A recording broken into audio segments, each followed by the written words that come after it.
पिछले 27 वर्षों से अगर ठाकुर कॉम्प्लेक्स की बात करें तो यहाँ पे बंगाली समाज की तरफ से माता रानी दुर्गा का स्थापना की जाती है। और आप देख रहे होंगे मेरे पीछे कि दुर्गा माता का किस तरह से स्थापना की गई है। यहाँ पे आज 9वां दिन है, पूजा पाठ चल रहा है। माँ देवी की मूर्ति को देख करके आप एहसास लगा सकते हैं, जैसे लगता है कि माँ अपने भक्तों के लिए ही यहाँ पर विराजमान है। और बड़े पैमाने पे यहाँ पे महिलाएं हैं जो पूजा पाठ में एक तरह से देखा जाए जो दुर्गा की खुद स्वरूप होती हैं, और इनसे भी हम बात करना चाहेंगे।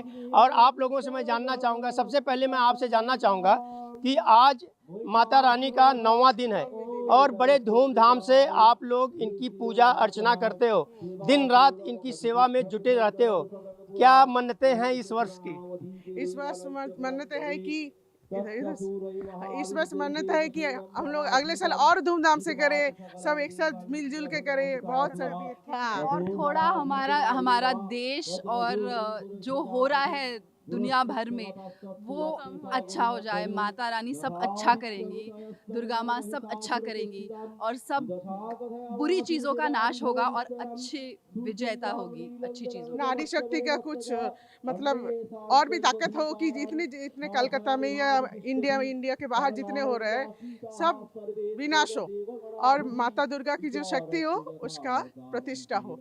बिल्कुल, देखा जाए देश में ही नहीं बल्कि विदेश में दुर्गा माता की स्थापना की जाती है। लोग अपने अपने समाज के, जैसे बंगाली लोग हैं तो वहाँ पर उस तरह की माता रानी की प्रतिमा स्थापित करते हैं, फिर उसके बाद उनकी पूजा अर्चना करते हैं। मैं आपसे एक सवाल और करना चाहूँगा कि एक अद्भुत पूजा होती है बंगालियों में, देखा जाए कि और पूजा की तरह, जैसे कि और पंडाल बहुत जगह होते हैं, नाच गाने होते हैं, डांडिया होती हैं, गरबा होते हैं, लेकिन बंगाली लोगों की जो पूजा होती है एक अद्भुत होती है, क्योंकि माता रानी के लिए पूरा समर्पित होते हैं ये लोग। तो मैं आपको बताऊं कि पूजा के लिए विशेष क्या और ध्यान दिया जाता है?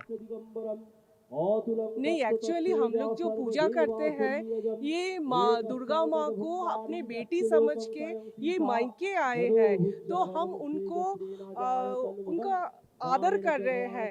ये जो 4-5 दिन हम लोग पूजा करते हैं, उनको बिठाते हैं। हम हमारे घर पे जब बेटी आते हैं, पोते पोती आते हैं, पूरे घर आते हैं, तो उन लोगों को हाँ पूरे फैमिली के साथ कैसे हम लोग उनको सत्कार करें, आदर करें, वो वैसे ही हम पूजा करते हैं। हम उनसे ज़्यादा कुछ मांगते नहीं, हम उनको बोलते हैं जो दिया हुआ है हमें पिछले साल से, थैंक यू।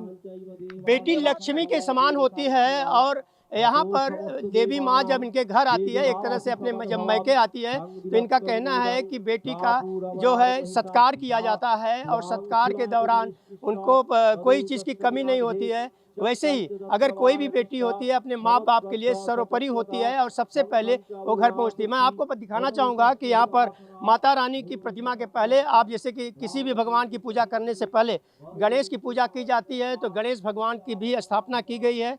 और आप देख रहे होंगे कि यहाँ प्रसाद और भोग जो है विभिन्न प्रकार के यहाँ पर चढ़ाए गए हैं, कलश जो है रखा गया है। और जिस तरह से देख रहे होंगे कि आप भगवान की पूजा अर्चना करते हुए यहाँ जो पंडित हैं वह मंत्रोच्चारण कर रहे हैं, दुर्गा सप्तशती का पाठ कर रहे हैं लगातार। आज 9वां दिन है, लोग जो हैं पूजा में लीन हैं। वहीं दूसरी तरफ मैं आपको बताना चाहूँगा कि जिस तरह से यहाँ पर पूजा अर्चना की जाती है ये अपने आप में एक मिसाल है। और कहा जाता है कि देवी माँ अपने घर यानी अपने मैके आई हुई हैं, तो उस दौरान जो है इनके भक्तगण जो है उनके स्वागत सत्कार में लगते हैं और यही जो है इनकी मान्यता होती है। देवी माँ से कुछ मांगते नहीं हैं, वैसे भी देवी माँ सब कुछ जानती हैं अपने भक्तों के लिए और उन्हें जो चाहिए वह वैसे ही मिल जाता है। NTV न्यूज़ के लिए कैमरामैन बालक साथ हरीश तिवारी।